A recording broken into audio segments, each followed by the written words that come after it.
Everybody, it's Jason Blaha here doing my morning fasted cardio. This one won't be as long as you guys are used to on the Saturdays because I did a sixth workout. I did a full arm day. I'll have the vlog up later. I haven't voiced over it yet. Even the trimmed down footage is over 20 minutes because, quite frankly, I feel like lifting fasted does just as much for me as for the fat loss. I mean, the cardio has definitely been helping. But I feel like more lifting is only going to benefit me with body composition. Throwing in an extra day to hit my weak points is not a bad idea. So I now have a 6-day split.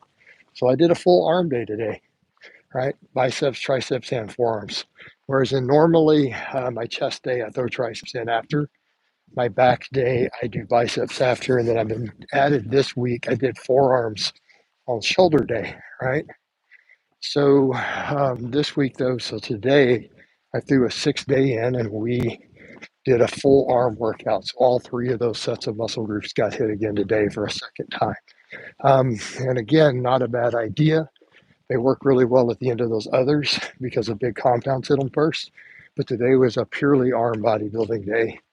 Everything was 12 plus reps, right? Thoughts on why would I think about him at all?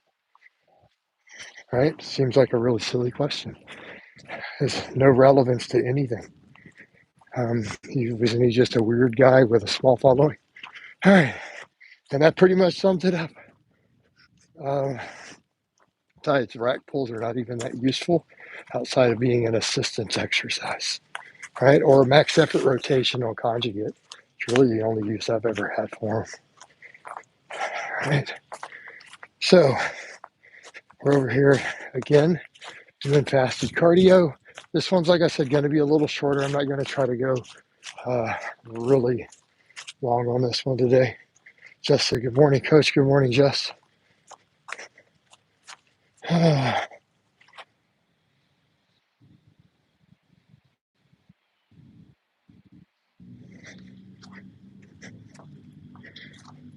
So, how are you doing, Jess? Anything going on? Any questions? Any comments? While I get this done. But you guys will see the vlog later. Like I said, I did a full arm day today. So all my arm stuff got hit a second time this week. But instead of them being split up through the 3 other days, all 3 of them got hit at once. All supersets. Made it convenient. So triceps and biceps, and then forearm flexors and extensors. And it's putting me at a ridiculous amount of arm volume. It's like 50 sets of curls this week. But, we have to do to grow. So we'll find out if all these evidence-based people are correct and that these sort of volumes can produce even more muscle growth. I guess we'll find out real fast, won't we? But also, I like to get more lifting in because, again, I'm trying to trim down body fat. And all the more modern meta-analysis are showing that lifting weights is just as effective as cardio for the actual fat loss side.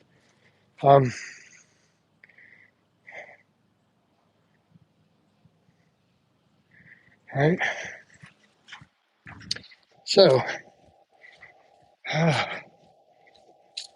trying to do more lifting. And like I said, I had upped the cardio recently, but now I've started increasing lifting volume. So some of these days, I'm not going to do quite as much cardio because I just don't need it. And it may reach a point just with my metabolic health where the cardio may get scaled back further just because I'm doing so much lifting. Like my training volumes right now are the highest they've ever been in my life as far as lifting goes, and I think. But while we're in the pursuit of aesthetics, it's not a bad thing. What's also been interesting is that it's really panned out what some of the other data has been showing. And I've seen guys like Minnow point that out. They're like, dudes, you can train for hours on 30 grams of carbs. And people have said, no, I even used to argue, but here I am doing it. Right? This is post-workout walk. Just, no, dude, I just did an hour and a half long arm workout. So, I finished it about 20, 30 minutes, about 30 minutes ago. Kind of chopped through the footage real quick. It took me longer because one of my really close bros called me this morning with some stuff, and I had to talk to him for about 20 minutes and then finish my workout. Um, so it took me longer than I had anticipated, but it is done. So I finished it all up. Like I said, I'll get the vlog up. There's some pictures up on Facebook already. All right. Notice everything up top looked really good. I felt that the waistline looked a little, the skin's a little looser. And I think that's because I'm losing fat. That happens every time when I start losing more fat. And then it tightens up, it snaps after. So, but that's to be expected. Carbs are down, protein's up, training volumes are up. So, everybody watching, yeah, Big Alan, plenty of people watch. Get plenty of people watching. It's all good. Well, you're watching.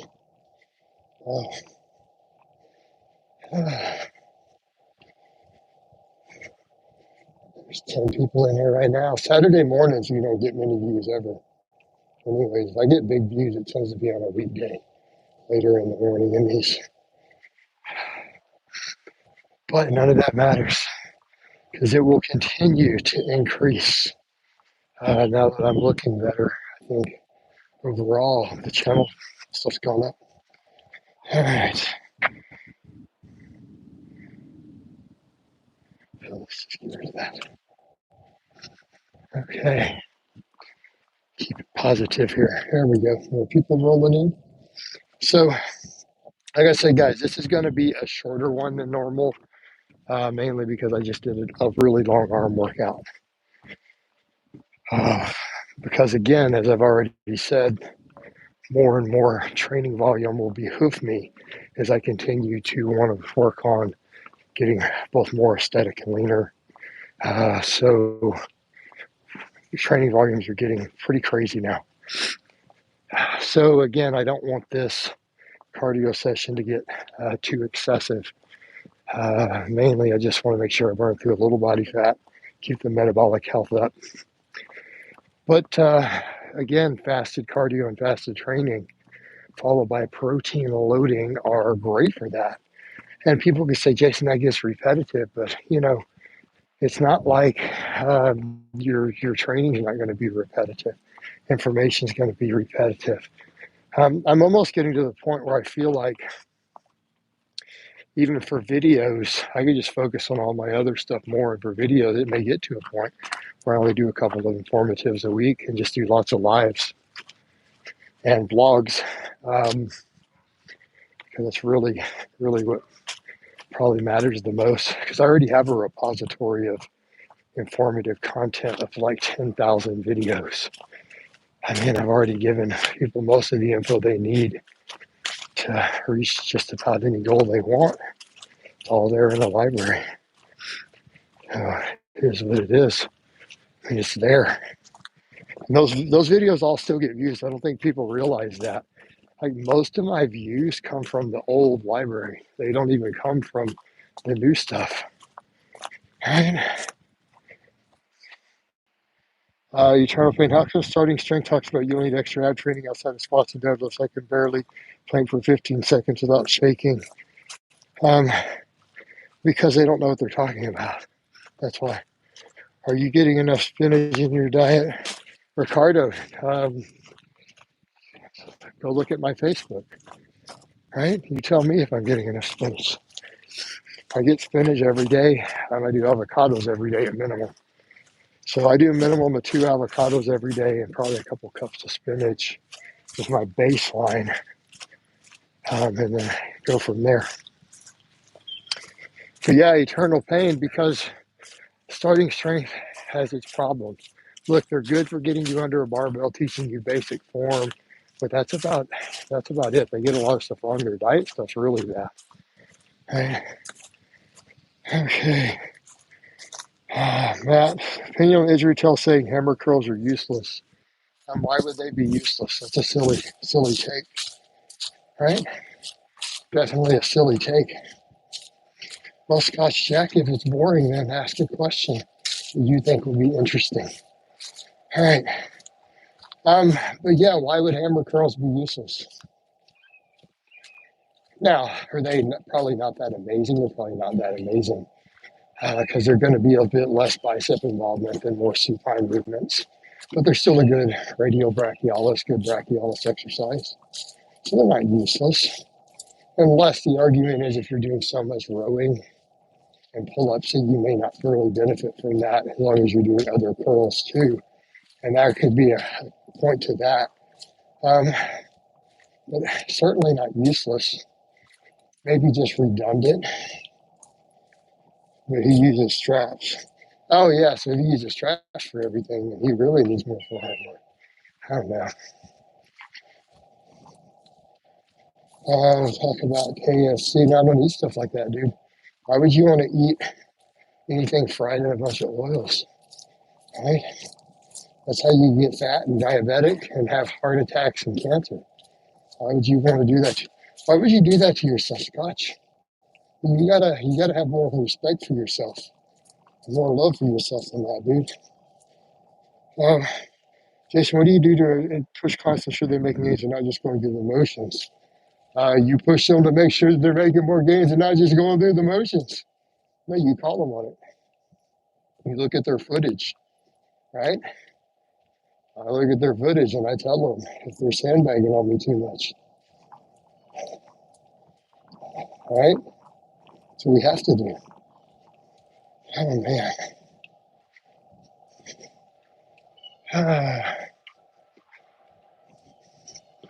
Scott, so you think that because fried chicken tastes better than brown rice, that it's good for you? I don't fully understand your logic there. Um, Cliff, can I give an example? I look at the footage and I say, no, that was not 1 rep in reserve. You had 3 reps in reserve. I want you to go harder next time. It's that simple. How's that for a perfect example? Is it healthy to have a stable of Italian dishes and Indian dishes? I don't know, James Salt. Rather than name nationalities, you should look at what's in the food. I think that's more important than the original culture that created it. All right. Is it true that stronger abs show up easier on a higher body fat percentage? Um, Eternal. Do you mean bigger abs? Like more developed abdominals? Yes. Right? Unless we're deciding that size and strength are somewhat synonymous, and they are to some extent. Um, but yes, more developed abdominals will still show up easier. Right? Think about it. We see it plenty of times. Right? Look at a lot of lifters and athletes over the years. You can see plenty of cases of that if you look through. But yeah, there's definitely some truth to that. Definitely truth to that.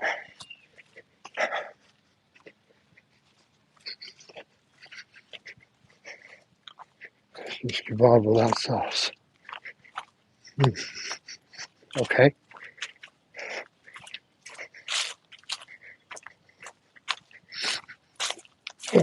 Rice or rice buns. Okay. So you're telling me meat, rice, and vegetables. Yes, that's perfectly healthy. When are you trying to make abs look good and big? Is there a specific movement you would recommend? Hanging leg raises, weighted crunches, cable crunches, band crunches. All those are good. Um, but James, yeah, I mean, that could be healthy. I mean, again, depends on how healthy we're trying to be. Always keep that in mind. That's definitely on the healthy end. I mean, depends also on the type of rice, the type of pasta, your personal tolerances and things. But I mean, again, if you're talking of meat, rice, and vegetables, I mean that's generally in the category of healthy. Right? Um, I have trouble getting at the avocado at the perfect time. keep them in the fridge and then take them out 2 days before. So I buy them bulk and keep them like in the crisper in the fridge, and then I take like 4 out at a time, 5 out at a time. And then if you have a bunch of them, you can pick the ones that are close to ideal in the fridge and take them out. So I buy like 10. I have like 10, 15 at a time in the fridge. Um, Someone was telling me to do full sit up for abs like elbows and knees. I mean, you could, but it's not abs. It's a lot of hip flexor too at that point. Right? Thoughts on behind the neck presses. If you have the shoulder health for them, I think they're fantastic. Yeah, I mean, if you've got the mobility and range of motion, I think they can be great as long as they don't hurt for you, my opinion. Uh, well, okay. Opinion on large amounts of walking, even if you are not in a calorie deficit, to have a strong nutrient partitioning effect. Um, well, I don't think we need an opinion on that. From a health perspective, we know that improves health, right? I don't think that's really a subjective thing. Um, I think most of the data and the research suggests that's actually great for your health. Right? Cliff, for an intermediate that can lift 3 times per week, do you typically do a version of push pull legs? Yeah, that's usually what I would lean in the direction of these days. All right, nice push pull legs. Volume will be tailored around their recovery and lifestyle, though. But that's usually how I program. Uh, I mean, I have people who still like upper lower, and if they like it, I'll run it for them. When do I really have cardio like a prowler? That's too long for me to read whole walking. It's a rest day. I think exercise induced. What? I don't understand your question, eternal pain. That sounds like something to talk to your doctor about. Is insulin spikes through carbs over exaggerated? When people say it's bad, it's extremely over exaggerated. Why would that happen to a fit person? I mean, if you're a type 2 diabetic or you're pre diabetic, yeah, but someone who lifts weights and is in shape, you can't spike your insulin without a syringe. You can't do it. I mean, maybe, I don't know. I guess if you ate 300 grams of pure glucose in one sitting, you could probably do it. But it's pretty hard. Like you wouldn't be able to eat enough brown rice to see like a big spike in insulin if you are fit and lift weights and put on 20 pounds of muscle. It's just not going to happen. Do you think the nutrient partitioning is bigger if you do it fasted? I think it is. Yeah.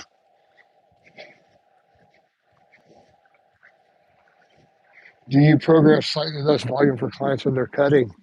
No, I used to, but the longer I've done this, the more I've realized, especially when we look at the research that's out there, adding more volume with high rep stuff is actually probably beneficial. And I know that's bro wisdom, and the evidence-based guys used to reject that. But if we look more and more at the data, I think that's actually perfectly reasonable. There's a reason bodybuilders did that. AJ Center, is there any muscle growth difference between squatting narrow and wide? Does wide hit glutes more?